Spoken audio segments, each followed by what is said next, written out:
We Hey. are 1 hour late, but 1 week early. Oh yeah, I forgot. Did anybody even catch on to the Some people in chat are a little numerical confused issue? Okay. because we are live right now. If you're listening pre-recorded, after the fact, we are live as we record this, and we're an hour late. It's 2 p.m. We usually start at 1 p.m., and I'll talk about that. But we're also a week early. This is episode 53, and we haven't done episode 52 yet. Reason being, Yes. that's recorded, and it was a fun celebration of our 1 year, and it was supposed to be today, but there is so much Zelda hype. Bob and I are both playing through Tears of the Kingdom right now, and there's a lot we want to talk about, and we didn't want to wait a week. So, Yeah. little wacky. We're doing episode 53 technically first, but it's our show, so we who did a cares? whole big extravaganza for 52. So we didn't want to ruin it by calling this 52. It's also but we had to push it back because it's Zelda time. We completely I know it's Zelda time. Zelda time. As you say Zoldor, as I say Zeldies. We both have our fun little wacky ways of saying Zelda. In fact, I don't even say Zelda right at the best of times. It's pronounced Mario. Anyway. It's pronounced Mario.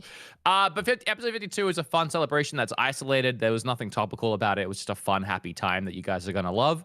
So you'll see that next week. Let's talk about Zelda. Also, hello, chat. It's nice to be live again. There is a chat here, yeah. It's nice to be live. You haven't been live since the Mario movie. And now we get to talk about Zelda. Whenever there's big time news that we can't pre-record. Big time. There's so much that I want to talk about. Honestly, we could just gush about the game for 3 hours, but there's also a bunch of other dot points and cool things happening around the game that I want to talk about. Right. How much have you played? I want to say I've played about 10 hours, which is scratching the surface. It's scratching the surface of a Zelda game, but that's like a long time to play any game, I think. That's enough. 10 hours that's enough for a first long. impressions. When I released my first impressions video on my YouTube channel, I had played about 10 hours. So you're at that point now, and I'm happy. I'm very excited to hear your first impressions. So the game takes like 50 or 60 hours on average. I think upwards of 90 if you want to like. For me, I'm going to be closer to 90. I know with Breath of the Wild, it took me 80 until I felt like, okay, I've done enough. I can finish this. This game is like 3 times the size of that game. So I might need to rein myself in just to see the story. I think I'm going to do a similar thing to what I did in Breath of the Wild. I think I'm going to try to finish it in shorter than average time just because I like to laser focus. Do me a favor.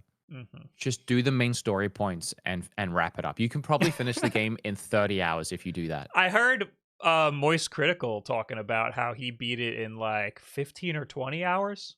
And he brute forced it, and he did basically what I did in Breath of the Wild. He said when he was towards the end, he just didn't want to go backwards. And he was getting one-shotted. He just died a million times, but he was just so, stubborn about it.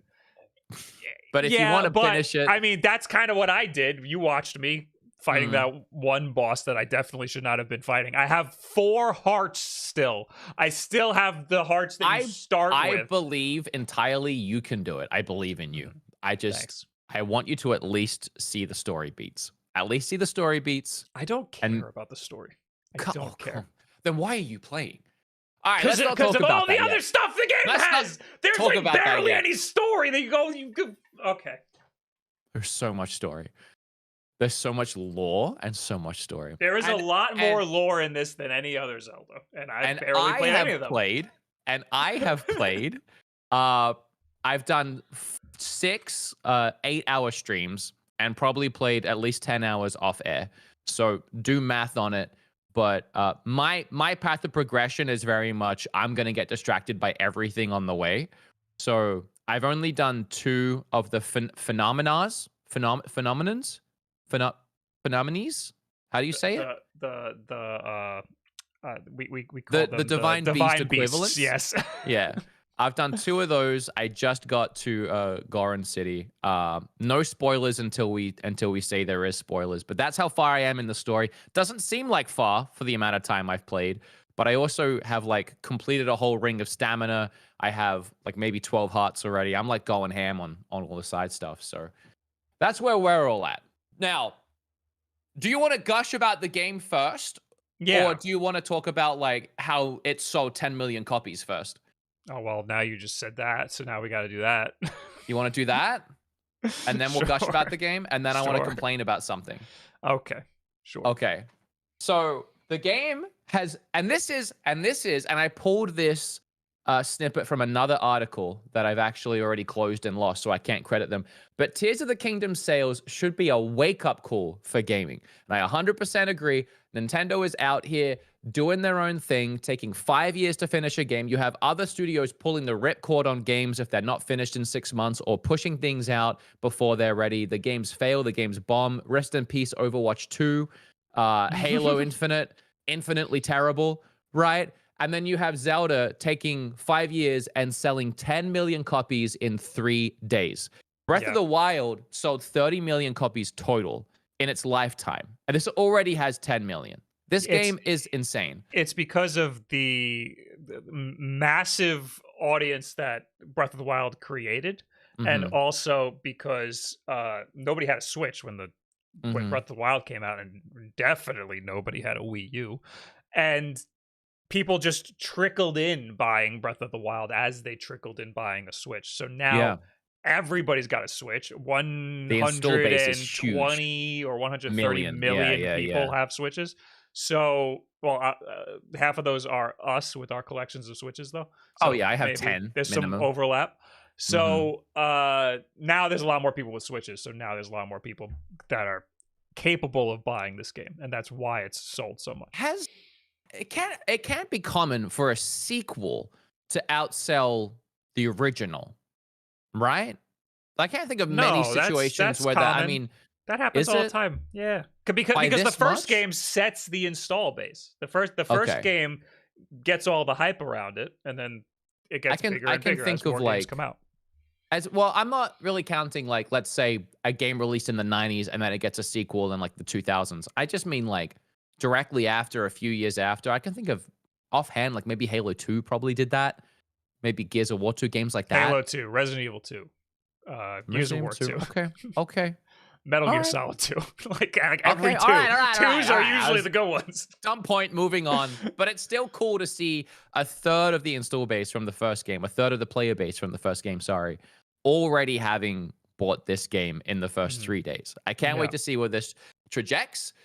Something that I think I'm skipping ahead a week here because I don't want to ruin it, but something that we did talk about in episode 52, I'm pretty sure, is that the Switch has sold 7 games over 20 million copies. This will obviously be the 8th game to add into that as far as first-party games go. PlayStation still hasn't even sold 1 game that's hit 20 million. I think it was God of War Ragnarok, maybe, possibly, or the first God of War sold 19.5, or it was Spider-Man sold 19.5, something like that. But none of them have broke 20 million, and we have Nintendo breaking 7 and now 8 over 20 million. I'm gonna throw Tears of the Kingdom in here. Mario Kart Deluxe 8 has sold over 50 million. Yeah, copies. Mario Kart is an insane phenomenon.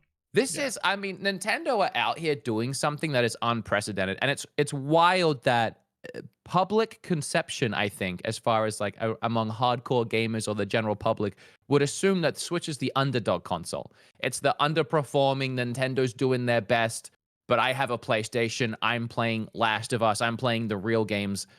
I don't play baby kid games. Yeah. While Nintendo is out here on the back of a failed console, hitting record numbers. Yeah, they know insane. They know what they're doing because they're spending many years making just a phenomenal game. They're putting everything into the franchises that make them the most money, whereas other companies, like we're looking at Activision and Ubisoft and those guys, are just farting out games every year because they're cash cows. When if they spend a little more time on them, they might make a little more money on the other side. I mean, they're all a dime a dozen. All of these cash cows, all these games that come out. And I have fun with some of them, sure, because some of the formulas that get rinsed and repeated are still fun the third time. I mean, I had fun with Assassin's Creed Valhalla. Not enough fun to finish it. I definitely got bored and trailed off. Ubisoft is really suffering because of that. And 100%. They just, I think, released a statement that they're putting everything into the next Assassin's Creed because of how bad they're doing. They're really banking on the next Assassin's Creed making them money like all of the other Assassin's Creed. They did that recently when But they're going to burn out. People are just going to burn out on Assassin's Creeds. I don't want to talk about Ubisoft too much, but they kind of, when they released Origins, they kind of did that, where they were like, we're going to go back to Assassin's Creed. We're going to take some time. We're going to skip the yearly release. We're going to spend 2 or 3 years on it. And Origins came out and it was sick. And then they started doing yearly freaking releases again with Origins and Odyssey and Valhalla, and they were getting rinse and repeat again. This is just what happens when you slow down and you take time. And another cool thing about Nintendo, and I had this thought, is it's because they have no one to answer to. It's the same company. It's still, Miyamoto is still involved with like Mario and still involved in Zelda. It's the same people that created these games and these IPs back in the 90s, which is in the late 80s, which is insane. Like you don't have any other company out here that is ran from the top to the hardware to the software to having a say in every element by the same people that created and innovated back in the 80s and 90s. You just don't have that anymore. And as much as we all complain about how behind they are with their online infrastructure, using a mobile app, and them not because they're so old and they're so backwards in their thinking with a lot of things. On the other hand, because we have these wonderful old farts who I love so much in control of this company, we have situations like this where we get Zelda. So honestly, all is forgiven. I don't care anymore that Nintendo is outdated, that they have behind ways of thinking about influences, about the online infrastructure. Because I care. I care about that. I don't care anymore. We can still care about that. The greatest game of all time. And it's because that they are just so set in their ways where they're going to take their time and they're going to do their thing and they're going to be Nintendo. Fine, be Nintendo. Screw us. Screw the player base. We don't matter. Just keep making games like this. And they're making these games for us, the player base. They do have investors they need to answer a little crazy. To, but the investors they just don't care. I've listened to those investor calls, and the investors are ruthless. They'll be like, Nintendo, why did you do this? Why did you make a handheld? Blah blah blah. And they're like, just trust us, and if you don't, take your money back. We don't care. We're gonna be fine on our own. They've been around for over 100 years, and they've got money in the bank. So they put a lot of stake on these risks. And it works. And, well, it works, when it works, it works. I would say it works almost every time when they take their time on something. When's the last time Nintendo... No, you said when they take risks, it works every time, which is not true. When they take their time on something, sure, it works a lot. In the Switch era, almost every risk they've taken has paid off.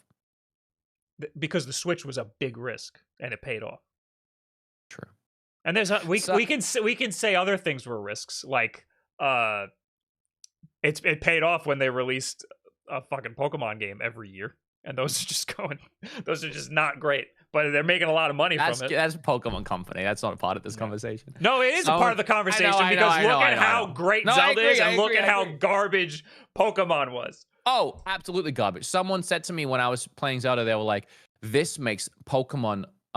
Pokemon, what are they called? Scarlet and Violet look worse. And I was like, no, it doesn't. They look worse on release. Isn't that crazy that we forget the name of Pokemon Scarlet and Violet? I forget it all the time. I always want to say Sword and Shield.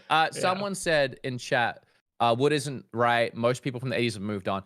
I understand that most people developing the game, making the game, probably running, out of the studios are not in their 70s and 80s. They're probably young. There's a lot of old people that work at Nintendo. But the people that are high up, that are directing, that are producing, that have the say, that are the kind of like directing the game and producing the game, and they want the game to be a certain way. That's for the most part all the same people, or some of the same people. If they weren't there in the 80s, they're still old people that work at Nintendo. A lot of the high ups are really a little bit out of touch. And as the games industry is getting more mainstream, they're starting to figure it out. But Nintendo is the slowest out of all of the companies to figure stuff out. But sometimes being set in their old ways really pays off. And I think this is one of those cases with Zelda, whatever the new game is called. What is it? Tears of the Kingdom? Something like that. Sword and Shield? Zelda Sword and Shield. Well, it kind of works. So yeah, it sold 10 million. Do you want to talk about the game? That's why we're here. Who wants to go first? So I've been trying to avoid talking to you about it because I wanted to talk on the podcast. We've talked very little about it. We've talked about it a decent amount, I think, through our nightly we conversations. Get together some nights and play Valorant, and and it just comes out. It just kind of diarrheas out. Yeah. I don't want to talk about diarrhea right now. I think that this is one of the greatest games of all time, which is crazy because, first of all, everybody thinks I hate Zelda. I don't know if you guys can hear me. I am slow clapping right now. Where are we putting it on the tier list, baby? Where you want to put it on the tier list right now? I've only played 10 hours of it, so I feel like I can't put it on the tier list. That's more than you played all the other games you put on the tier list, so Breath of the Wild. No, I played Breath of the Wild more. But actually, fuck you. I played Ocarina. The top game in the tier list is Breath of the Wild, and this game is better than Breath of the Wild. So it has to go above that. So it has to go number one on the tier list. I was gonna say, whenever I do make a video, this is a little bit of a spoiler, I guess, but who cares? We're here now. We're here early. I'm gonna make a tier above whatever the top tier was. I just did a tier list. I think my top was probably S. Yeah, SS, SSS. It's above everything. Like, I'm not moving anything down because Breath of the Wild hasn't all of a sudden become an A. It's still an S tier game. This game is just better than. I do honestly think it is the greatest game ever made. Yeah, yes. So Breath of the Wild did a lot of things like pretty much near perfect. That was already one of the greatest games of all time. Yeah. And somehow, like leading up to every single element in this game is improved. Yeah, leading up to this game, we kept saying it looks like it's going to be more of the same. It's going to be Breath of the Wild, but with stuff added on top. And we weren't like wrong.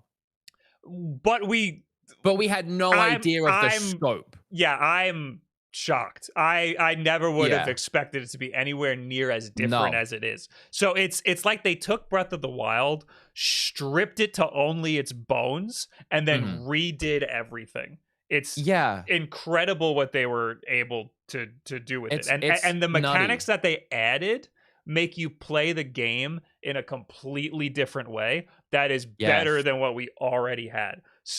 And people saying that they use the same map and stuff. Listen, I didn't explore that much of Breath of the Wild, but I don't recognize a single thing in this game. My pants are getting tight listening to you talk right now. Keep going, buddy. You're spitting. That's all I got. That's all. I only played 10 hours. That's about all I got. Every element is improved upon itself, even down to little things. Like, I hate to start my gushing story with this, but it's the first thing that came to my head. But every little thing is improved. Even if you go to a stable now, like, it's such a simple thing, but now stables will give you points every time you use them and you can build those up and get rewards at the stable. And I know that's such a little thing, but it's like Nintendo were really trying to say, hey, this was in the last game, but how can we do it better? And there's a bunch of other things that happen at stables now too. There's so many side quests at them. I end up stopping at stables for like an hour or two because almost everyone has a well that you can go down and explore. They often have a bunch of side missions and characters to meet around them. It's a focal point. There's even a whole ongoing mission about going to stables and finding out news stories and gossip from the area, which makes you want to hit every stable. There's a reason to go to every one. And I literally spend hours at each stable, let alone like the rest of the game. It is such a distraction game. Yeah, this game's really bad at getting ADHD. Distracted. Yeah. You have the big 4 things to do, but on the way there's a million things. Like, I'm trying to mainline the story, and there's a million things distracting you that you end up doing. I'm not even trying to mainline, so I'm lost in the sauce, my guy. I'm drunk on this. I'm high on it. Last night, I played for 8 hours on stream, and my goal was to get from Zora City, where I started, to Goron City. I didn't make it. 6 hours in, I looked at the map. I was only halfway. And I had done so much on the way. There was a point where I was trying to get to one of the laboratories to get an item that I won't ruin. And we saw the laboratory. It was maybe a 10-second walk ahead of me, but there was something on the way that distracted me. And from that point, I ended up so far away from the laboratory doing multiple other things that I had to end up teleporting back just to get to the laboratory. Yeah. It is nuts, dude. Every time I think I finally got somewhere, I've left to do something else. Yeah, I thought I was doing one of the main 4 things that you have to do, and it turned out I was nowhere near it. I was like, wait, I'm in this giant temple thing, and I'm not even close to the point that I was trying to walk to. And then I got stuck doing that for like 3 hours, and then I didn't want to go back. So there's main missions, there's side quests, there's side adventures, I think they call them, which are like greater than a side quest. Then there's just random things to find around the world. One of the craziest things to me is this whole time leading up to launch, we were so focused on the sky. Nintendo were like, we're going up into the sky. There's going to be things up there. And I kept saying, wow, I hope it's big. I hope it's not just floating platforms with a chest on it, kind of like Wind Waker or Skyward Sword. I hope there's like things to do up there. Like, and they never once talked about the entire underworld. Yep. They just talked about we're going in the sky. We need more time for the sky, right?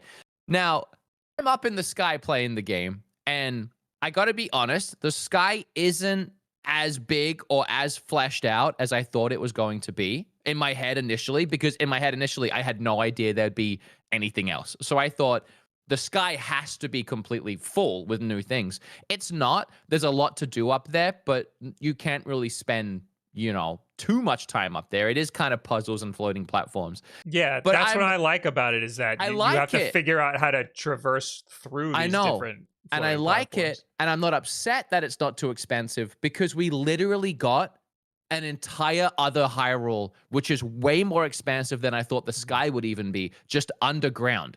And they never talked about it. It's like a bonus Hyrule. It is insane. Yeah, there's 3 levels. There's 3 levels, and you unlock shrines kind of on all of them, so you can teleport from the underworld to the sky world. You could be doing something in the sky and then fall down to the ground. And can we talk about, I know the FPS struggles at times. If you hit the towns, especially Kakariko Village, it becomes a little bit of a slideshow. You turn out you pull out Ultra Hand, and it's rough. Yeah, it does get, I'm not going to lie, it does get rough at times. For the most part, it's completely smooth, but it does get rough at times. But can we talk about how incredible it is that you can be in the sky and you can see so clearly the entire map of Hyrule below you, and then just seamlessly jump down and fall into the world, load into the world seamlessly.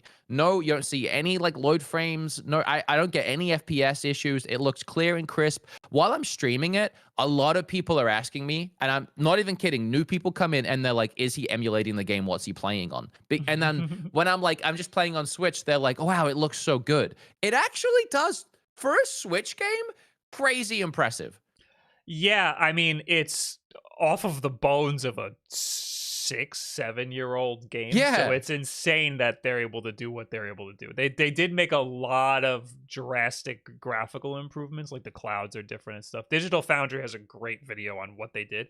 Apparently there was a patch day 1 that added some sort of AMD like feature that drastically improved the frame rate. So what you see now is kind of the best you're going to get out of Switch hardware.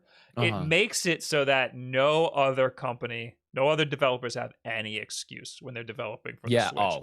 You can absolutely 1,000%. make it work on Switch hardware. The Pokemon company for sure has absolutely no excuse. But all that being said, the Switch hardware is still holding back this game. I think that it's incredible that you can traverse the whole land seamlessly and load times are completely non-existent. It just kind of loads in front of your face. But pulling out the Ultra Hand and having the frame rate dip to like 1 frame a second is kind of rough. And if we had some more powerful hardware, that would be a little bit improved. Also, I wanted to bring Hannah in, but I didn't tell her right before this. Go get her. She started playing it in portable mode, which is incredible that she's even playing the game to begin with. That must mean that it's a very good game. That surprised me. I wish Kim was playing. So Hannah started playing on her launch Switch in portable mode, and she goes, "This game looks like shit. What's wrong?" Oh, Because the not game on an OLED, loads. yeah. Well, the game loads. First of all, it's 720p no matter what Switch you're going to play it on. In portable mode, and you're loaded in. You got all this like beautiful like golden grass around you, but on a 720p little screen, that's going to be really sharp and jagged and a little gross looking. Again, I think they did a phenomenal job, and I think the game looks beautiful, especially when you're playing it docked. And I haven't really played it too much portable on my OLED, but the next Switch is gonna make this game look a lot better. Yeah, I wish there was a Pro. Yeah. That would really help. A couple things. One, get that girl an OLED. What are you doing? She could just come get this one. No, treat the girl right. Go get her an OLED. She's got enough, man. She's playing on a launch Switch, and we are two of the top Switch channels she can grab on anything YouTube. She wants. I gave her my Switch Lite, and then she gave it back. Yeah, because it sucks. No, it doesn't suck. I just don't. Great. It's just it's not as good. I will say I've played a ton portably on the OLED. I think it looks very nice on the OLED. I think it's the nicest looking way to play it. I played it on my monitor. The OLED's still 720p. That's why I played it on my 4K TV. And yes, the reason why the Switch is so good is because it's condensed. It's 720p. You're not blowing it up too much. The OLED looks fantastic. The lines look clear and crisp. Honestly, it looks incredible. I think it looks amazing in a handheld. I will say that you spoke about the yellow autumn visuals. For some reason, I find the beginning area specifically, but a lot of these sky areas, they take a bigger hit resolution-wise. Something must happen when you're up there, maybe rendering in the down below as well so you can see it. I don't know. I find it does crush it a little bit, and the uppies looks and runs a little worse than anywhere else, which is a shame. Do you mean the frame rate? The resolution almost kind of gets crushed, I feel, and it just kind of looks a little bit more it could have anti-aliasing-y. It could have a dynamic resolution. I'm not sure about that, but I think that it's still just good. The grass looks too sharp. I think that I literally just think that's what it is. I like the grass on the actual field to high roll, but up in the uppies, I love the colors. I just think it looks a little more crushed, but still great. I mean, Breath of the Wild had horrible color contrast on the Switch. You had to like really mess with it when you're capturing footage and stuff to make it look good. And even you have talked about playing it through an emulator before. Am I outing you by saying that? You've talked about playing Breath of the Wild. Breath of the Wild. That's crowd control. It has to be emulator. Yeah, so that looks better than it does on the Switch because it's in 4K. It's in 4K and there's color differences. It looks a lot more vibrant and stuff. Yeah. Well, when you play on... I want to say that Tears of the Kingdom looks more vibrant than Breath of the Wild ever did on Switch hardware. So they fixed a lot. 1,000,000%. Yeah. So when you play on emulator, they usually come with pre-built clarity mods that make it look a lot better, and they boost it up, which Breath of the Wild sorely needed. I know you might have this image in your mind of a beautiful green lush game, but if you actually go and look at it, it's a very muted game. It kind of rode the line between cartoon bright colors and just muted Twilight Princess colors. And I spoke about this before, but whenever I used to make thumbnails for that game or gameplay for that game, I'd have my editor boost up the saturation and the colors to kind of bring the game to life a little bit because it looks so dull and boring in thumbnails. It wasn't colorful. There was something technically wrong about the way the colors were in that game. Yeah, it looks not bad. It looks wrong. It looks a little off. Yeah, it's wrong. It does. But this game fixes it. This game has boosted up the colors and it looks gorgeous. And I love that the uppies is a more full aesthetic with the brown and the yellows. I think it's a really nice touch because it kind of gives you an extra season that we didn't really have in Breath of the Wild. And it makes a lot of sense because everything up there is new and fresh and different. And then you have the down below, which also looks pretty fantastic, actually. It arguably the best looking part of the game. I don't know. I love the way it looks down there. I love the way it sounds down there with the music. Have you taken note of the music change when you're falling down a chasm? Yes. Well, only because so cool. I watched that IGN video where they went to the highest part and fell to the lowest part.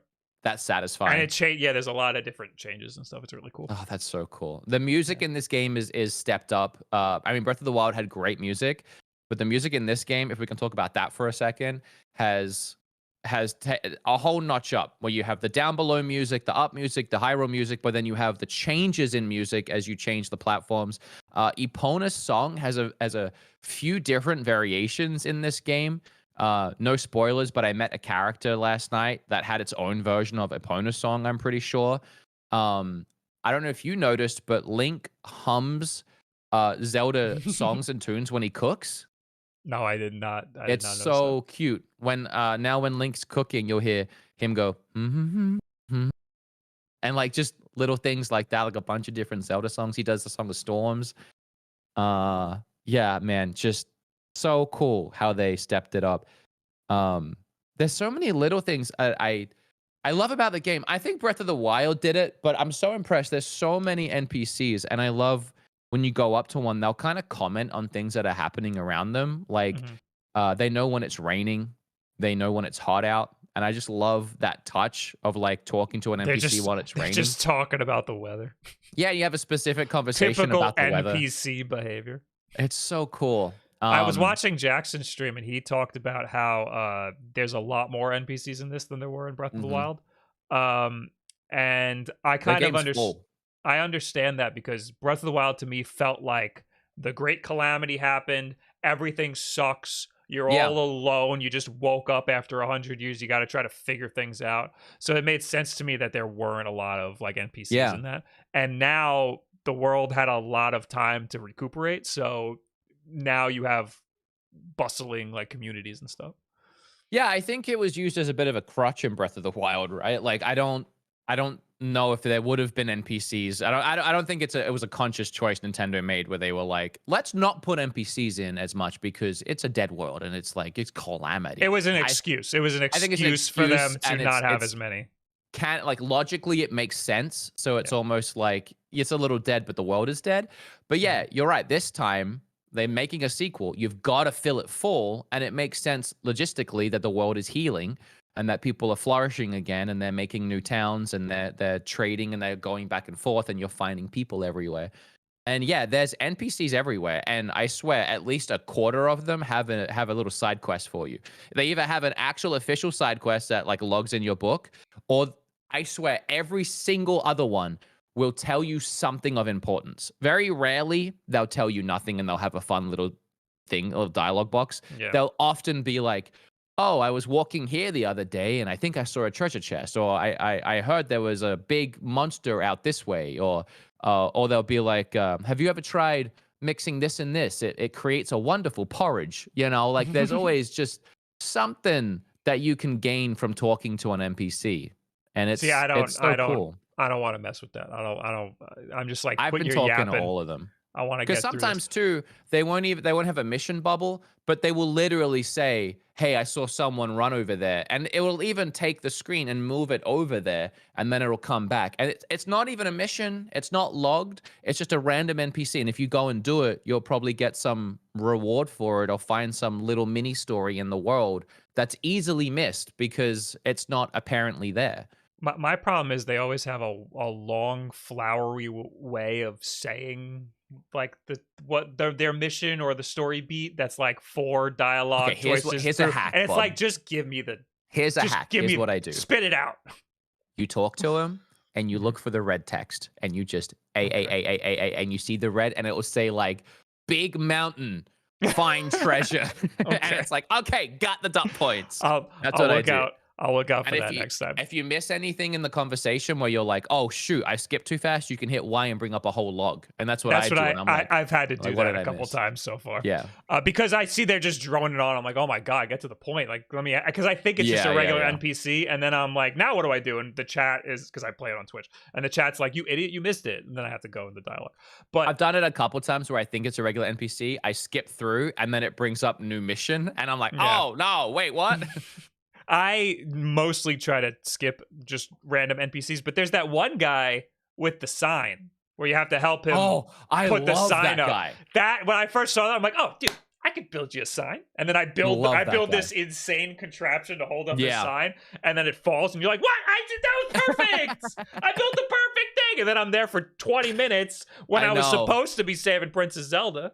I know. I love that guy. So I mean, you pretty much said it, but if you haven't seen him in the game, he's everywhere. He's holding a sign up, but if he lets go, it falls over. So you have to use whatever is around you to keep it standing up, but it's always different. The sign's always a different shape or different direction or size. Sometimes he has a kind of a sturdy base, and sometimes it's just a point that'll fall in any direction. And it's always wacky how you have to like kind of set it up. But what I love the most about it is there's no way of doing it. There is literally no one way of doing it. You can do it any way you want, and everyone does it different. I was watching a little bit of Arlu's first impressions on this game, and I was watching him do one that I did. And sometimes I get wacky with it, but this time I had a very simple way of doing it. And then I saw Arlo's, and he built like a giant arch. And like he had like a beam shooting down that was holding on from the top. And I'm like, that is so extra. But hey, if it works, it works. Yeah. No, my first one was insanely complicated. And then you finish it and he's like, oh, thank you. You helped me stand it up. And then it like cuts to black and it fades back in. And he ruins your design. He like does this like stupid, like half-assed like way to like nail it down. Yeah. And I'm like, what? I made it perfect for you. Why'd you have to... The very first one I did, all I did was take a long 2x4 and I shot it in slant and it held it there and it was perfect. And then he's like, great, thank you. And then he does his thing where he like does multiple. And I'm like, all right, that's definitely worse. The first one I built was like an aesthetic one so that you can still see the sign. And I was like, dude, we got it. We got it nailed down. And then he built his and I'm like, dude. I think had it that's all laid out. Again, part of Nintendo just having a bit of fun and a bit of silly. Well, it's like you were just supposed to help him hold it while he nails it down, not create the base for his sign. But the silly, I think, is the fact that when he does finally do it, it's probably way worse even than what you made. Which I love that. It's so funny. Right. There's a lot more I could gush about it, and I will and I want to. But do you have any complaints? I'm interested to hear if you have anything you don't. I think I've been complaining. The biggest complaint I have is the controls. I mean, they're the same as they were in Breath of the Wild, but it's a little insane that there's no way to change the controls. And I know that you can swap B and X. Stop saying that. It doesn't fix anything. It doesn't. It fixes still very feels little. Weird. Yeah. Yeah. Because we both have the same problem where we'll like, and I see other people do it too. You like get into panic, like when you're when you have to do something really quick, like use the Ultra Hand ability and like, oh no, the mine cart's going away. I need it very quickly. I always throw the spear, and then I'm like trying to run, but I'm crouching, and like because all the controls just don't feel so intuitive anymore. I had the same problem in the first one. I think they've streamlined it a tiny bit, but I don't know what it is. If it's just, I want to watch a kid play this because I think it might just be my old, tired brain. But it doesn't control. There's standard game mechanics that aren't standard control schemes, and that's what it is. Because we're so used to things like run and crouch and stuff being certain buttons, and they're completely different. For me, it's not just that. That is a little wacky, but I think as far as run, jump, crouch, all of that stuff, I think I've got that down. What I really struggle with is the menu system. Like when I'm in the heat of a battle and I'm trying to like change swords, but I press shields first and I'm like, no, not shields. And then I press the right button, but turns out my bow is out. And I can't change swords while my bow, so it's flicking through bows now instead. Yes. So I'm like, it's wait, that okay. Stuff. So I got to get out of that. Now I have to press the attack button. What's the attack button again? Okay, X. Okay, now I'll hit. Nope, that's shields again. Swords. I've got swords, and then I do the same thing. That sometimes I'll like have that, but I'll be pressing L because my brain's. I'm trying to fire so quickly, right? Like I have. An enemy is like got an attack coming, and I'm trying to do all of this before it hits me, and now I'm hitting like the ability button too. Part of why we throw our swords so much is because when you're in the Ultra Hand and you're moving things around, you use R to move it around, and then for some reason you want to do it really quickly. You want to get back into it and do it quickly, and you end up just hitting R before you're in the Ultra Hand, and it messes things up. So it's not and people in the chat are already saying that you can change the controls like on the system level, but it's not as easy as just changing the controls. mechanically the buttons work differently than they do in other games, like the menu system, like pulling out weapons and your bow. I agree. And combining things and yes. throwing items and attaching them to your arrows and stuff is all wacky, the way that you get to those certain menu options. I kind of think though, I don't know if there's, I mean, maybe. I mean, I can't think of a way they could really do it too differently though. I think the issue is you have bows and swords and shields and abilities, and then you can attach things to your bows and swords and shields and abilities. And there's only so many buttons on a controller. And ultimately, I think I would get a little confused no matter what, because there is so much. And I would stop forgetting. So there's a I don't know. lot to do. And when I picked up Breath of the Wild after not playing it for a while, I kept saying, "There's too many buttons. There's just too many things that you do in the game." If I was to try and reprogram it, I wonder if, you know how you press L and it brings up a wheel of all your items. I think maybe what I would like is it brings up a wheel of all of your abilities, which is something that it didn't do. I mean. It didn't do that in Breath of the Wild, which was a very good upgrade. I like that. The item wheel is a good. Imagine if you can hold L, it freezes time, it brings up that wheel, and then you can hit D-pad and it switches to weapons, and D-pad and it switches to bows, D-pad switches to shields, and it's all in the same freeze. So that when you press L and it shields and you get it wrong, you have to go out, which unfreezes the game, and then quickly go back in and freeze again. In a battle, that gets really frustrating. I think if it was all behind the one freeze menu, that might be the only way I would probably try and innovate and maybe change. That way you just flick between everything. Yeah, I don't think it's unreasonable to want weapons to be behind a wheel. Like there's other games where that would be nice. I think the issue is you have so many weapons, but I've seen that done in games before where there's more tabs. You just flick between more tabs. Yeah. So I don't know. There might be something there. Either way, it's there's a lot of stuff. I think if you've never played games before, you'd probably be fine playing Zelda. But if you've played a lot, you know that things could be different, and that things have been different before, and that things sometimes work better when they're changed a little bit, like having a weapon wheel or something. Yeah, I agree. So that I see that as it's frustrating, but I don't complain about it too much, because it's almost like there's so much going on. I mean, they did their best, maybe.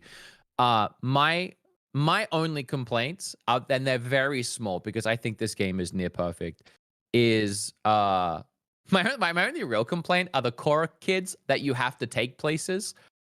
There's so many of them, and I love it. I actually do love it. It's one of my favorite things to do in the game, but so many of them are way too easy. Like, it's way too, like, my friend's over there, and you look, and he's just down a hill. And I'm like, I can walk that. Like, if I can walk it, that's a little too easy. They're showing you, like, what this mission is, because you're going to have to do it a lot. So it's like, here it is. I've done probably 20, and I would say 15 I could have just walked him in. Yeah, I did one last time I played where I built this, awesome car and sat in it and drove him there, and then I was like, wait, I could have just walked. There was nothing in my way. That's my thing. If I can just walk, I don't think I need that many where I can just walk. But I love the idea of, you have something, get it here. And how are you going to do that? And there's been so many fun ones. I have a clip I shared to Twitter of me literally just strapping a rocket to him and trying to blast him off. And I didn't get there because it was in the sky and it was across sky platforms. That stuff I love. The sign guy, I love him every time I see him. And that's I've done him like 20 times now. I think that's really it, man. I really don't have any real complaints. I mean, anything that I might say, hey, this gets a little repetitive. I mean, there's a billion other things I could be doing, so who cares? Yeah, it's optional. Like, if you don't like the Korok kids, just don't do it. Yeah, just don't do it. You don't have to do it. I liked Breath of the Wild so much because of how you can just do whatever you want. Anything you do feels like you're progressing. It feels like you're getting to the end, whereas other Zelda games don't feel like that. It feels like there's a set path that you should be taking, and if you don't do that, you're wasting your time. At least that's how I felt. Unless you want to do side quests. But Breath of the Wild, these side quests feel like you're progressing, you're getting more powerful to then finally save the princess. Everything feels like you're powering up. And in Tears of the Kingdom, it's that tenfold. Like there's so much more to distract you, to get in your way, but it still feels I love that like you're loving it. It still feels like you're going towards the end goal. I've never felt closer to you. The fact that you have these abilities to like build shit, it's just a giant playground. It's I knew you were smart. Shut up. Having the like these traversal abilities, like we haven't even talked about the ascend ability and I stuff know. And the developers said that these were like godlike powers. They're cheat codes basically that they had during development, that they were like, we had fun doing it, so why not give it to people? It completely changes the game. It welcomes you to break it. And I've never gotten to a point where I felt like I broke it, but like I'm so glad you brought this up. It makes it so much more of like a playground. They are, and I said this on a stream at one point when it started to hit me. There's a certain element of being a developer and making a game that when you make a game like this, you need to let go of, I don't want to really say the word pride or expectations, I guess, of people aren't going to solve something the way you want them to. Like every other puzzle game I've played, there's always typically one way of solving it, right? And if you try and like hack it, do it quick, it's almost, I guess, frustrating for the developer because it's like, I didn't think you could do it that way. Damn, you didn't solve it the right way. But Nintendo really just had to let go of that. Like every puzzle I've come across, there's an obvious way they've laid out, or sometimes not so obvious, but they've given you the tools to do it traditionally. But if you want to do it a different way, why not? One of the first dungeons I did, there was like this fan, and you could stick it on a thing and you could spin and it would raise a platform and then you could hop across. But it let me bring in all of my items I've been collecting so far, and I had like 5 rockets on me. So I just stuck a rocket to my shield, I zipped up, and I was done with it. And it made that, it was like, da-ba-da-da-ba-da-ba-da, like I solved it. It even gave me the satisfaction of solving it, but I did not do it the way that was intended. There was a whole contraption that I didn't need. And I love that. And as a developer, to look at that and be like, oh, cool, look at the fun way he solved it. That's what we wanted him to do, like his own way. That is such a nice, I guess, letting go of preconceived notions of how people interact with your video game. And you're right. God powers, like just zipping through the sky. You would think that would break literally any puzzle, but they're so smart in how they've designed the world in the game where it's almost like they would expect you to break it this way. And if they didn't want you to break it that way, it's kind of designed in a way where you can't just zip through. You know what I mean? They like ceilings are really high, for example. You end up trying to look for areas where there's like overhangs that you can zip up, and there's really not that many. So they purposely designed the game so that your ascend ability has its limits. Like it still feels like you're doing crazy shit when you use it, but they like it's not like they decided last minute, let's just put the ascend ability in there. They designed the whole game around that and all the other abilities in the game. The entire world, from the sky to the main to the below, they had to have that thought of what if they used recall here. So, not recall, sorry, ascend. Yeah, we didn't even talk about recall. That's we will get to recall. Rewinding items in the game, which is another one that breaks the game.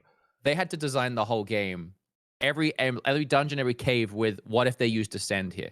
Okay, ascend is cool. Recall, let's go to it. I have found such a hacky way of using recall, and I love it. You can recall something.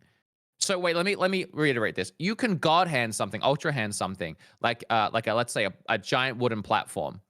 You can leave it on the ground. You can bring it up with your hand. You can move it any way you want. Let's say you move it over to a cliff face that's far away from you. You bring it back, you put it down, stand on it, use recall. Now it'll go up, and it's almost like a floating automated platform you've created. It will recall back to where you held it. So I've been doing a lot of platforming and sneaking into areas that and cheating puzzles just by recalling things. One of my favorite times was there was this whole dungeon that had a minecart track, and that you walk in, there was where you had to put the ball, then you go down, you drop down a steep platform, and the ball was down there. And there was a whole minecart cart track that went all the way around the dungeon and all the way back up with multiple challenges and puzzles on the way to get the ball there. What I did, I dropped down, I recalled the ball up, I rocketed back up to the platform, and I it was holding halfway up, and I just grabbed it with recall and brought it up and plopped it in the hole.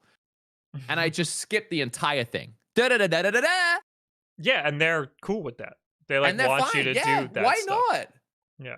Zelda games, I've learned that Zelda games are really good at making people feel Period. smart. End of sentence. No, they're really good at making people feel smart. And this game took that to a whole nother level. You feel smart. Yeah, the whole game no matter what, right? Is you figuring because you're figuring stuff out with all the tools that they laid out, and you're like, oh my god, that was awesome. If you solve it the way they intended, you feel smart. And if you solve it any other way, you feel like you were better than them. You feel like you were smarter than the game. Yeah. So it's a win-win. Yeah. Meanwhile, they were like, yeah, no, it's cool that you do that. Go ahead. Yeah. we don't care. We don't care. We want you to. Otherwise, they would take away everything. Like there's multiple shrines where you walk in and you're naked and they're like, hey, start from the scratch. You can't bring in anything. Try and solve this one. Like, and they still have multiple ways of you solving it while you're there. But you can't bring in all your stuff, right? But then there's every other one where you can just bring in your stuff. And if you have a rocket with you, you might be able to cheat the entire... I've cheated so many shrines. Yeah, I'll say that Nintendo has gotten better at this over time. Like they've gotten to the point where they're cool with people playing however they want to play.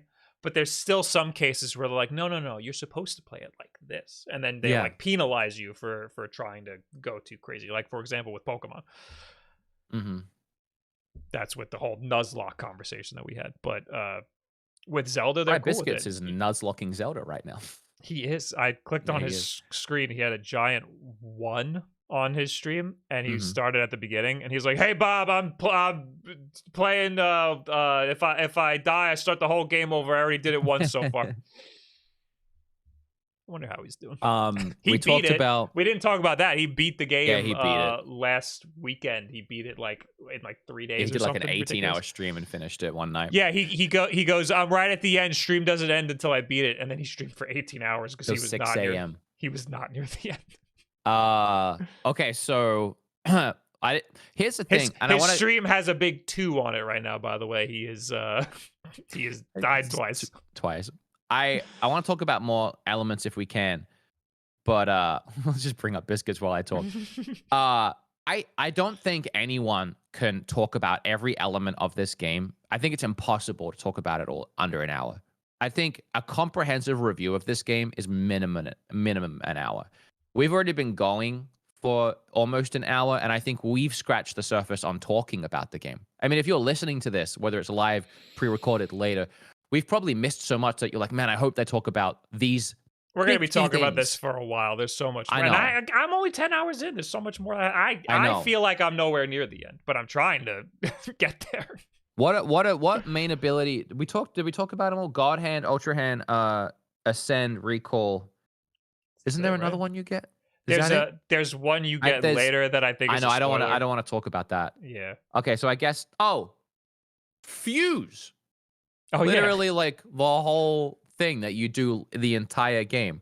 I was trying to explain to my brother because he really hates weapon degradation, and I will say it is super annoying in this game, but only because you get such cool fuse weapons. So when I get to fuse a weapon with something and I get this really cool thing, I only get like 2 fights with it and then it breaks, and that's super annoying. But you do get cool shit.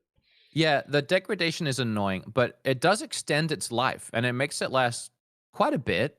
But where I'm at the game now, I have a lot of options that aren't decayed. Where I'm kind of throwing away decayed items more often than not. And I'm not sure what the logistic or the mechanical thinking is on making all the weapons decayed, other than early on making sure that you're rotating through weapons really quickly, because they've implemented this system where you can kind of patch them up, you can use them for longer by fusing. So maybe they were like, let's make the base of it break quicker to subvert that early on. But where I'm at now, I'm finding a lot of weapons that I can fuse with that last a lot longer. And something I'm starting to experiment with now that I'm finding a lot of fun with is, initially I was just fusing like spears to spears. And I'm like, let's make a really long spear and it's doubling its attack power. Cool stuff like that, right? Now I'm really getting into almost every enemy you beat. drops a specific item that has a specific amount of attack power. And when you fuse that to a sword or a base or something, it actually creates a cool weapon and really boosts its attack. So it doesn't just attach it to the end. You know how like you attach a sword to a sword, it looks really weird and janky and they're like off-centered? So when you attach, let's say, a giant trident horn from a goblin, hope whatever they're called, to a sword, it doesn't just attach it to the end of the sword, it actually replaces the blade. And now you have like a really cool looking dagger almost that's like a trident, and it has a lot of attack power. It has like a big boost in attack power. So I'm getting into really creating these cool weapons now, and not just making like double spears, which is fun, but they're not as helpful. So explain this to me, because people keep telling me you could just fuse a weapon with another weapon or an item and it will make it it'll repair it, basically make it degrade less. That didn't happen. I've had weapons that were on the verge of breaking and I fused it and then it just broke after it was fused. Yeah, so I'm actually not entirely sure myself. We do have people in chat here that could maybe help us out. But yeah, I did try that too. I was like, oh, so this weapon, I fused something and it started breaking. So here was my big brain. I took it apart and then I tried fusing the breaking part with something else, but it broke really quickly. Yeah, I got that awesome. I fought that boss and he dropped something really cool because I was way under leveled for the boss. So I got some awesome thing out of it, and I fused it with I think my highest powered thing that was almost breaking. I fused it with that. Immediately broke the next time. Yeah, I got one use out of the cool thing that I just built. Yeah, I'm not 100% sure. I mean, you're early in, and mechanically, I haven't messed around with this ability too much. I'm kind of only now exploring with actually using items. Up until now, I've just been, you come across so much, like so many swords, so many. I swear, this was actually another tiny complaint I had. I forgot I was going to bring up, but all I'm finding is decayed weapons and opals in chests. Like, I kind of wish I found more cool things.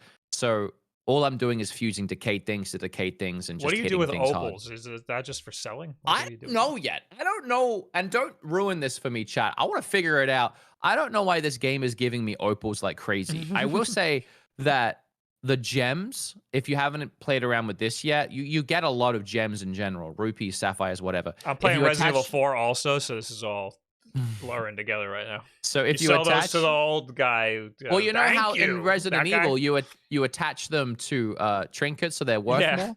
Yeah, same thing. If you attach these gems to weapons, they become elemental. So like a ruby is fire, sapphire is water. So that's what they're for. I've never actually tried an opal. I'm not sure what that does, but there has to be more to the opal situation, because I swear to God, you get opals for everything. I'm so stacked full of opals. Something that's cool that I found. Have you found a magic wand yet? No. So they added a magic wand item. I don't think this was in Breath of the Wild. If you attach the gems to that, they're like super powered because it's a magic wand. So like, what does the wand even do? So the wand on its own does nothing. It's a stick. But if you put a ruby on the end, it now shoots like 3 massive fireballs. It's like a huge AoE. Whereas just putting a ruby on a normal thing is like 1. And there's so many, you can attach so many things to so many things, right? Like I found an enemy that attached a mushroom to the end of a sword. He hit me with it and he bounced me away. I've been really messing around with the bat eyes for the homing. Those are sick, dude. They're so helpful. I have this really cool clip. You know that giant construct you fought? Yeah. I was on like a slither of health. I was about to die. He was on the slither of health, and he was doing that big cube form where he was rolling around trying to squish me, and I just couldn't hit his freaking thing. And I put an eyeball on it, and I shot it, and it went, and it killed him, and it was just the coolest like snipe. You said we fought that in 2 completely different ways. So how did you get most of Okay, so there was a lot of different ways we were fighting that. So for the record, this is the only boss or this is the only thing that I fought that had a health bar. Like a big health bar at the top. This is the first one that I ever fought. A new boss in the same way that like a Hinox or a Stalinox or whatever, those kind of like Talos, where you're in the world and you find like a big like beast and you kill it. Like it's not a boss, it's a new like construct boss. So it's not a spoiler. There's a bunch of them, but they're a really cool fight because they're designed in a way where you can use all of your abilities to interact with it. So the way I fought it, for example, when it turns into a UFO, when it's like up in the sky flying around and it shoots down bricks, my first thought was, I'm going to recall that brick, stand on it, go up with it, So and then that's I'm what up I did. top. I did that at first, and then Yeah, somebody but in the chat, said, "Just do the ascent," and I was like, "Oh, yes, okay, I'll and do that's that." what I saw you do. And it blew me away because at first I'm like, my brain said, okay, he's up there. How do I get up there? Let's Yeah, find a way. But someone else's brain could be like, well, he's a platform now above me. I'll just ascend through him and I'll start attacking him that way. But I mean, there's so many. I mean, you could use like a rocket to get up there, etc. Another thing I was doing is I was using the eyeballs to try and hit his thing on his back because I couldn't really get to it. yeah, he And has a weak spot. you were Yeah, just using Ultra Hand to like pick apart blocks, and I didn't even know you could do that. I yeah. was like, oh damn. So I didn't know when I first saw him. I had no idea what to do with this thing because again, it's the first boss I'm fighting. Hmm. I had no heart, so he one shots me. Any shot is a one shot, and I'm dead. So I just started picking him apart, and then I realized that he had a weak spot, and then you have to pull that one. You were just hitting his thing, right? Yeah, His weak spot. I was just going Yeah, for it. I was grabbing it, ripping it out of him, and then And hitting I it. learned that from you, and now that's how I do it. I Yeah. also have realized that, and I think you realize this too. You could pull out like 6 or 7 random blocks, and it'll just kind of fall apart. Yeah, If if you you do enough, he'll just start to get weaker and fall apart. if you just ultra hand him apart and just touch it, it immediately disconnects. So you don't even have to like drag it away. It's already disconnected. So I'll What do you, just like I don't understand what you mean by that. so you know how like you grab a block and you take it away, you grab a Yeah. block, take it away. Just grab it, let go. It doesn't even matter Oh, if you it's don't have to still pull it.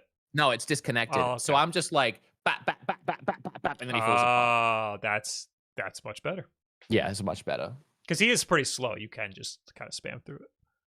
Yeah, I really like those fights, but just like with a Hinox or anything like that, I've gotten really good at it now. I kind of have a rhythm and they're a little easy, but still really fun to Yeah. discover and get good at. So cool. There is so much I want to say. Is there anything like, because we're coming up on an hour and there's a couple more things I wanted to talk about. Anything else you really want to gush about or talk about in Not particular? really. I feel like I got again, I'm only 10 or so hours into the game. There's Okay. still a lot We more can I want to always do. revisit it once we both finish the game too. We We're can always gonna do be another conversation. we're gonna be talking about this for a while. Because I feel like right now we're still somewhat avoiding spoilers for listeners' sake. I mean, we've Yeah, well, probably that's something we should talk about. How this is I've never seen anything like this before. People really don't want to consume Zelda content. They're yeah. really trying to avoid spoilers. I think we're coming around on the other side of it now. I mean, we have a couple thousand people Yeah. watching us right now, which is nice, and it's Well, obviously high for us. yeah, I think people are much more willing to hear discussions and reviews Yeah, and stuff. because they're further in. They might But have no one finished wants to it. see playthroughs or anything. They No. want to experience it for themselves, which I understand, and I've seen that before in other Yes. games, but I've never seen it on this scale. Usually there's people who like are interested enough to watch, but not interested enough to buy it for themselves and play it for themselves, or maybe they don't have money now and they want to watch and they'll play it again later, like in the future. But this is the first time where a majority wants to get the game and wants to experience it because of how popular it is, and they really don't want to have it spoiled for themselves. And I think that's super we've interesting. seen that immediately on kind of a grand scale. Like all of our streams on Twitch, we all started playing the game day one. We all had pretty strong opening days. People are very willing to watch the intro because more than No, likely they've already played through the intro. Well, not me. let me say my numbers were still low, but they were more willing, is what I'm saying. So my numbers were higher than when I left the plateau, and then they took another big hit. But they were higher. They're more willing to watch the start. And then it takes more and more of a hit the further you go in. But yes, in general, everything is down. I was expecting much bigger numbers for the beginning, yes, especially. we have some Much different bigger. scales here. We have me, you, Scoot, Fred Biscuits, all different levels of streaming right now. And we've all noticed like a half in our viewership. And I think for me, the biggest comparisons I have to draw from are I like to stream every release of a new game a day early. I've done it for almost everything. And everything from Bayonetta Origins to Pokemon, I'm usually close to 1,000, if not over it, concurrent viewers. And Pokemon, the last Pokemon was like close to 2,000. It was a huge day for me.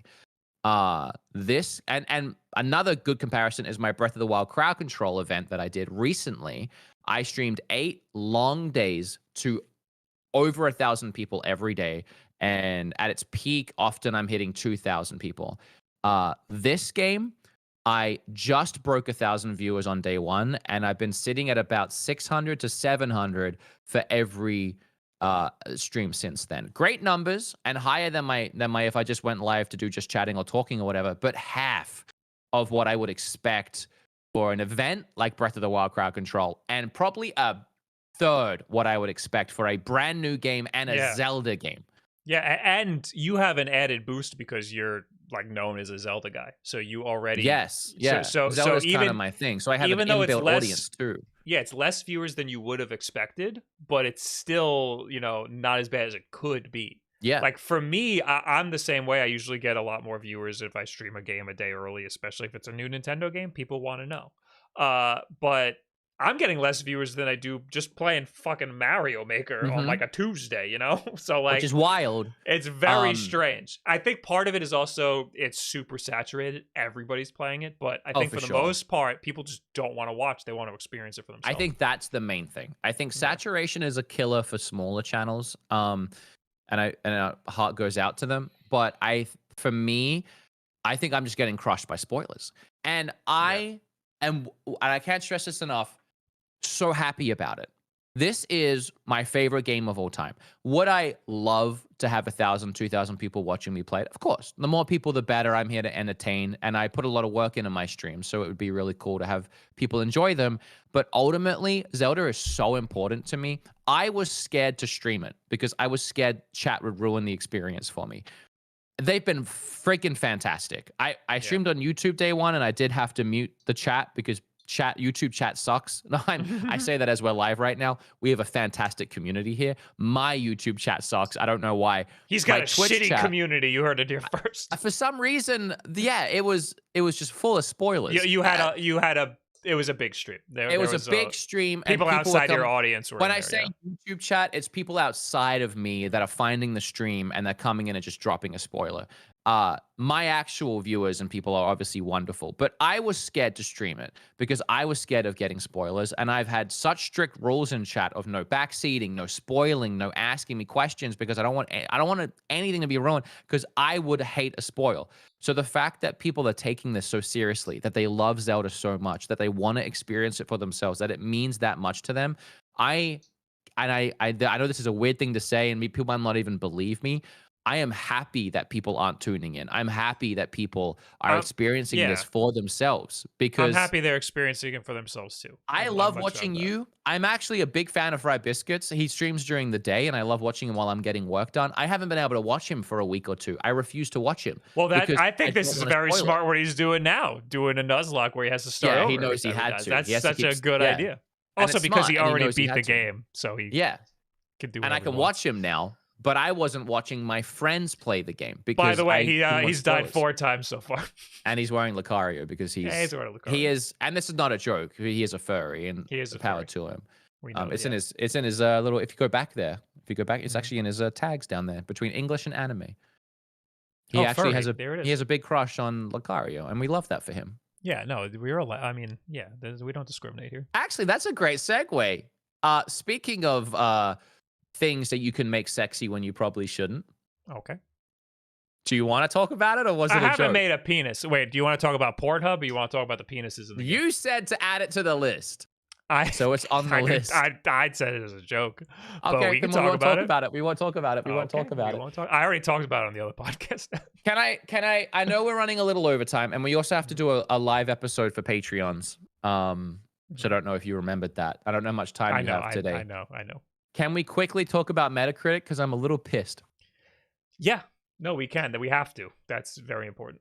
Okay, so on Metacritic, if you want to bring up that first link I put in there, the game has 96. Great score, right? I mean, that's a phenomenal score. It's a phenomenal score. It is it's wrong, one point off from Breath of the Wild.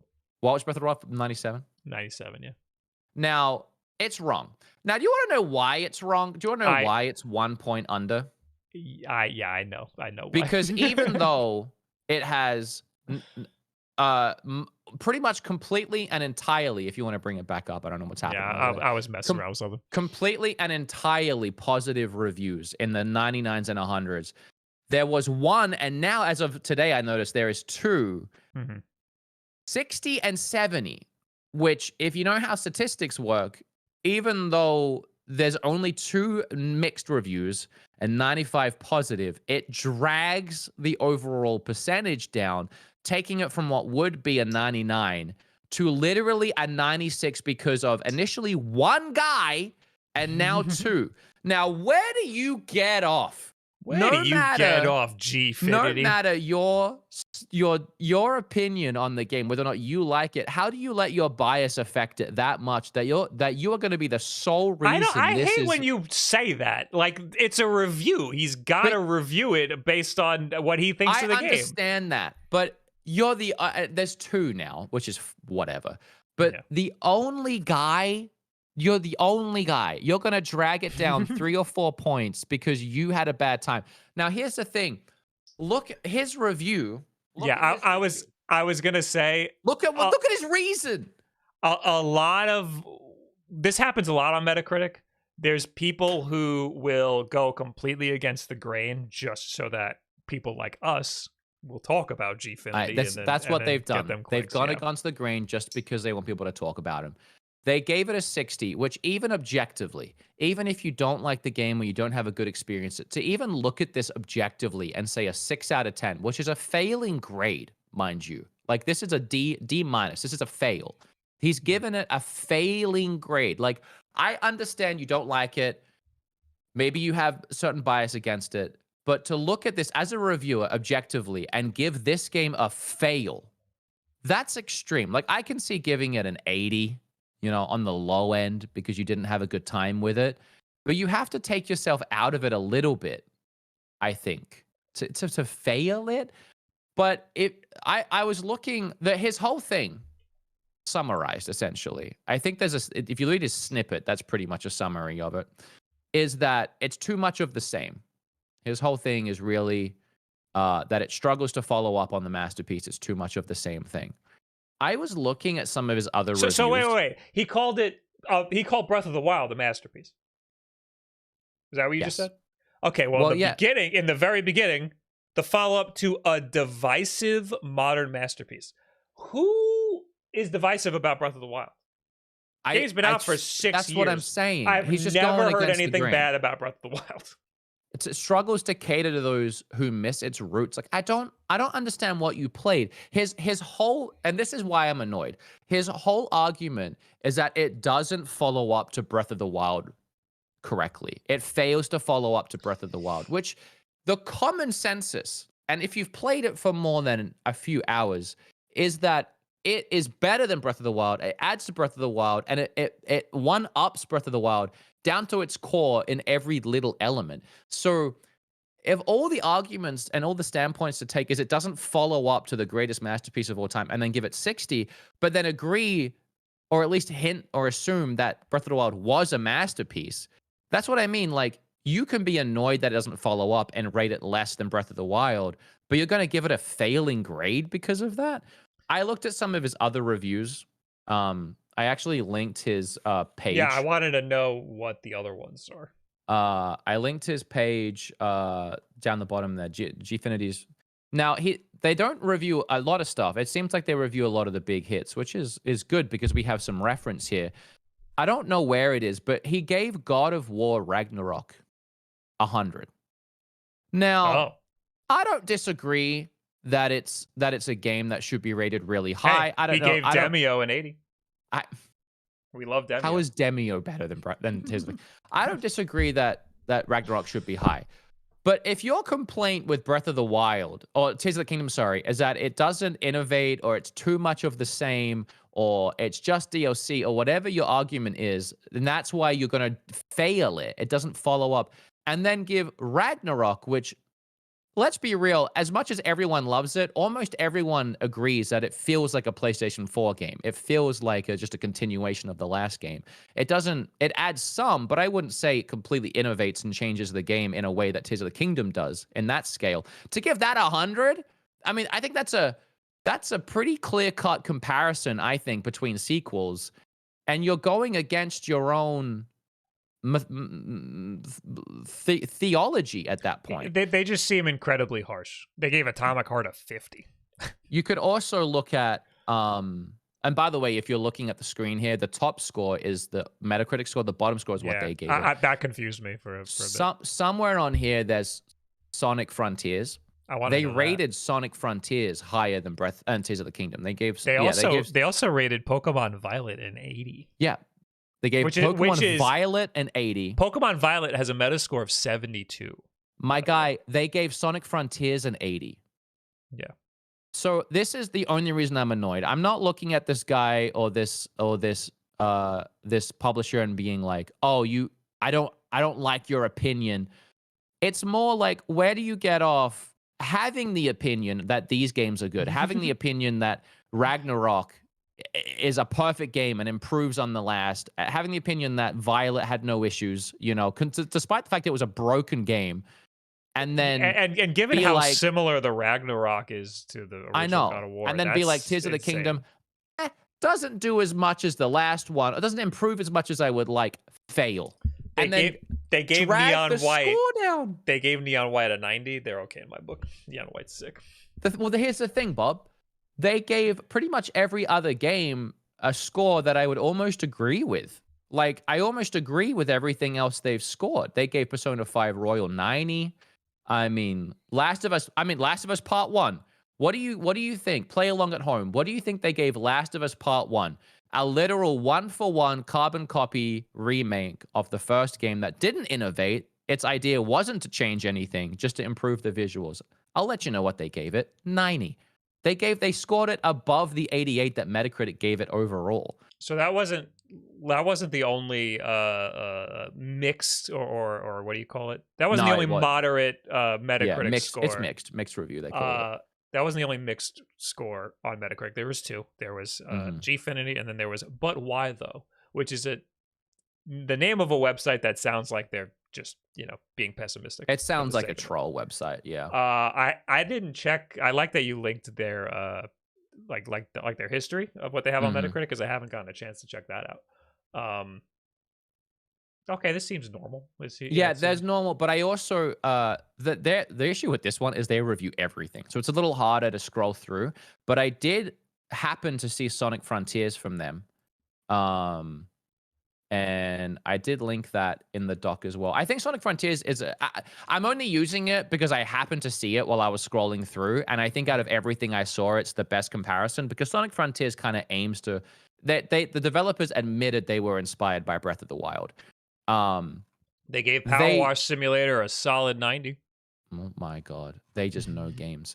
So they gave Sonic Frontiers the same score as Tears of the Kingdom. They think it's an equivalent experience at a 7 out of 10. So Sonic has no jank, definitely has fleshed out of a world and exploration and fun. And again, I love Sonic. I had a great time with it, but even I would give that game a 6 for as much fun as I had. That's beside the point. Sonic Frontiers is ultimately a unique and satisfying ride through some of the best Sonic has to offer for years. So to me, you've rated this Sonic against other Sonics and giving it a 7. Fair. But again, how do you give Breath of the Wild? I mean, 70 I respect more than 60. 70 I think is at least you see some merit, but you just really didn't like it. But 60 to fail it is so frustrating.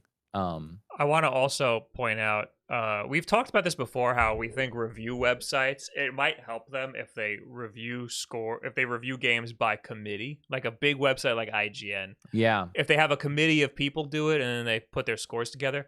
There is one website that does this, and it is Famitsu, and they're a huge Japanese magazine that has been reviewing games for many, many, many years. They finally released their score for Breath of the Wild. They have 4 people review it, and they 4 of them will review it out of 10, and then they add the scores together. So that's what do you what think? I think most places should do. What do you think they gave Breath of the Tears of the Kingdom? Oh wait, did you tell me what they gave it individually just then, or were you just? I was saying they score it out of 10. Each person, there's 4 people. Each one scores it out of 10. So then at the end they put them all together. So what do I think? Out of a 40, group of people might. Okay. Yeah, a number out of 40. What do you think they gave it? I think it's going to be a similar situation to what happens on Metacritic. So I think you're going to end up somewhere at above an 8. I'm going to say 9. No, do it out of 40. Oh, out of 40? Yeah, because they add it all together. I thought you meant 40 people. No, it's 4 people, and they each rate it out of 10, so the score is 40. Oh, God. God, my brain can't even. Above 30. I'm going to guess 34.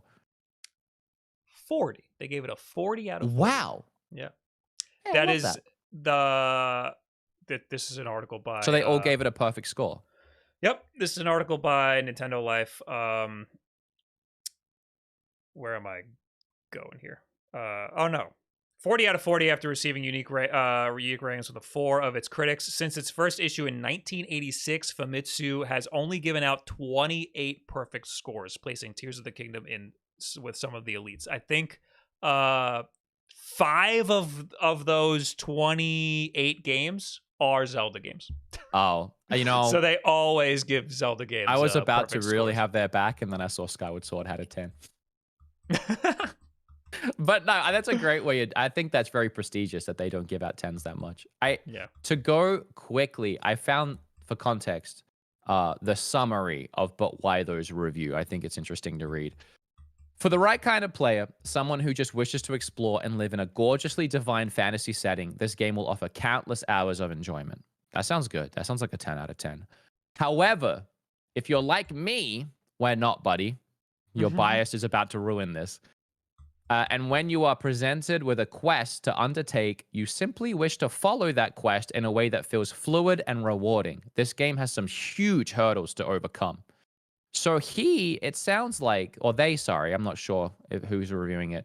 Sounds like they didn't like the open-ended thing we've been gushing about this whole game, where you can solve anything any way you want. He literally writes, when I'm given a quest, I just want to do that quest. I want it to feel fluid. Yeah, me too. And one direction. This game has huge agree hurdles with this guy. Yeah, but this game gives you that. This game gives you, there's always a way, and then there's always your way. So when Breath of the Wild came out, I struggled. Well, when it came out, it was the only game for the Switch. That year, I struggled saying it was the best game for the Switch, because maybe people don't want an open-ended experience. Maybe they want something more linear like a Mario Odyssey, because I think that's also a phenomenal game. It's just a completely different type of game. Does that make the game bad if it's just not what you wanted? Yeah, it makes it bad to you, absolutely. Yeah, that's fine. But you're going to review it negatively when it's a good game because it's your review. You're allowed to do what you want. Oh, no, I agree 100%. But I think there's a certain level of integrity of like, oh, this isn't what I was looking for. I'm going to fail this game. It's not my kind of game. I don't like these types of games. Maybe don't review it. Maybe don't review it then. You know what I mean? Like, is there a level? Let me finish my goddamn point. I'm going to let you finish. Tears of the Kingdom doesn't feel like that to me, like Breath of the Wild did, where, maybe some people won't like open-ended experiences. Maybe they won't like something like Tears of the Kingdom. That's not the case. I think that Tears of the Kingdom makes it so that you will have fun in figuring it out no matter what. It's interesting that you say that you're so different on it too, because I actually had a friend of mine, that guy that works at AEW, Charlie. He messaged me and he was like, I watched your video. You convinced me I'm getting Tears of the Kingdom. I hated Breath of the Wild. And I was like, whoa. I love the game, but if you hated Breath of the Wild, maybe not a good idea. Here's the thing. I replied late and he'd already bought it. And he had said, I'm a huge fan of Twilight Princess, Ocarina, and I love the more linear puzzles. I'm intrigued by the crafting though, and I quickly fell in love with it. I purchased it Friday,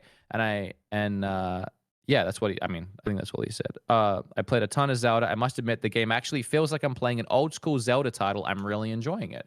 I think that Tears of the Kingdom does a better job of giving you direction if you want the direction.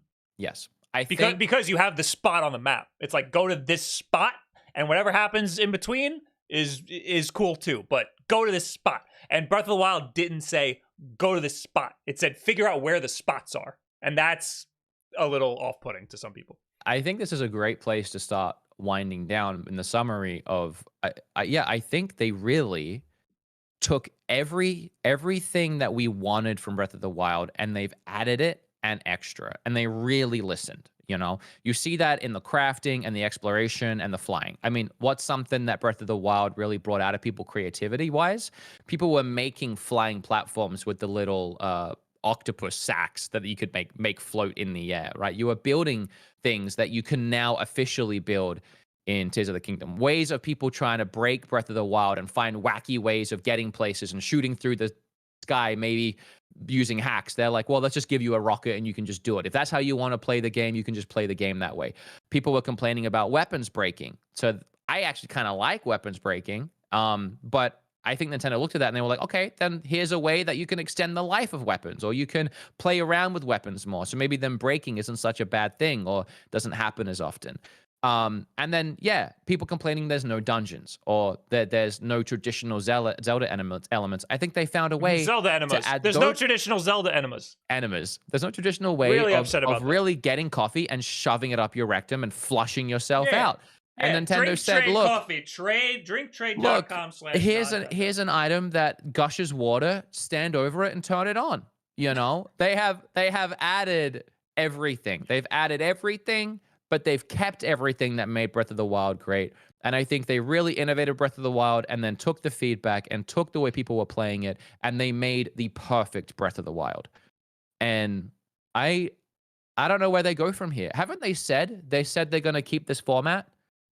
I haven't heard anything like that. Someone came into my chat the other day and said, "What do you feel about Nintendo saying they're going to keep this format for a while?" I don't know if that's true. That seems like not something they would say at all. Yeah, I don't know. I was like, that seems wacky. I haven't heard that. They love keeping things open ended. They like to have I don't think. Well, then in that case, also they like to change things so much between releases that I don't think the next Zelda is going to be anything like this. I think they're going to have a really hard time topping what they already had, but I think that they're going to try to innovate in some weird, wacky other way. Yeah, we'll have to see. I mean, that's the thing. Zelda, I'm not even ready to have this conversation because I'm not done with Tears of the Kingdom, but Zelda traditionally changes every iteration. This is the first time we've had more of the same. But at the same time, they really did find a way to make this feel completely different. I don't see a way they can go back to traditional Zelda. As much as we all love Twilight Princess and Ocarina, as much as some of us love those games, I don't see a way they can go back to it because it's a huge step backwards. As much as I love them, I would miss this. This is too good. This is better. This is better. So if they innovate it and they change it completely, they've got to do something better. They've got to do a new open world, maybe a new iteration. And I mean, we've had linear Zeldas where we're reborn in and we get to do new puzzles and new dungeons and new water temples. I think they just got to do that again. I think they've got to reborn us into an open world, but it's a new Hyrule or it's a new this or a new that. It's so hard to top because they're also like explaining the lore and stuff of the game that we've been trying to figure out for decades. So like, yeah, and that too. This feels like they're like, this is like the Avengers Endgame. They're like wrapping. We didn't even really touch on that too, but yeah, we're finally getting this huge story with cinematics and voice acting, and it's all the culmination of it now. I can't say that word. We've got English is your second language. It is of Breath of the Wild. We have the backstory of Age of Calamity, whether or not that's canon or not. At this point, I don't even know. But either way, you've got all this story leading into the kingdom, and it's so epic. It's never been this epic. Yeah, it's going to be so hard to top this. The only thing I would say that could and will top this is just looking to the future of hardware. We've got The next Zelda will obviously be, hopefully, not on the Switch, and they can play around with even more, and they can get even crazier with the hardware of the time, and we can do things out of the scope of what we can expect right now from the Switch. So that's the only way I can really see this getting any better. Because again, it's hard to imagine going to a different world other than the Breath of the Wild world, but when you're able to create better visuals and create better landscapes and have it run better, maybe there is a world where they revamp and they make something really cool that looks even better. And we're like, oh, okay, this is cool. This is better. This is, remember that old cinematic trailer we got of a Zelda game back before Wind Waker where it looks sick? Yep. Maybe we actually finally get that game. Well, yeah, I don't want to speculate about how this could possibly be better because I couldn't. When it's all right, I know I'm not. I couldn't even imagine this game the way that it is now. But that's why it's interesting to think about, because it will happen. And how is that going to happen when this is so good? Yeah. I mean, I never imagined this game being as good as it is, and I'm only 10 hours into it. So I'm so glad you love it. Thanks, man. I'm still going to try to beeline the story, though. Yeah, I hate that. I hate that for you. That's just how I want to play it. That's the thing, is I don't typically like games like this, and that's the way that I want to play it, and I'm having a good time doing it. I'm having a great time. It's personally, for me, 10 out of 10. Best Zelda game ever. I don't think that's even goggles of playing it right now. I think that's just fact. Also, Pura is new mummy. She is very hot. And Pura. Oh, yeah. Actually, now that I've said that, I hope that she's over 18. So that's... I'm realizing she might be young. The whole thing's gross. Oh, wait, she's like 100. Explain? She's like 120. Yeah. She's old. But in the last game, she was 6. So in this one, like the body of a 6-year-old. So this one, it doesn't make any sense. It feels weird. I don't want anything to do with it. And that was also part of the Pornhub search. It's probably kind of part of why I didn't want to talk about it. It's weird. It's just weird. Wait. People are speculating. I don't know if it's canon. People are speculating that it has been 12 years. So if she was 6... I heard 5. No, it's way more than 5. You know how I know? Because of Pura? Because it looks more than 5. There's a lot of hints of more than 5, but there's a town you can go to, and I won't spoil this, but there's a town you can go to, and there's 2 characters you meet that you met in the first game when they got together, and now they have a kid, and that kid is an adolescent, for sure. You know what? I just don't like, body of an 18-year-old, but canonically 118. That feels super weird.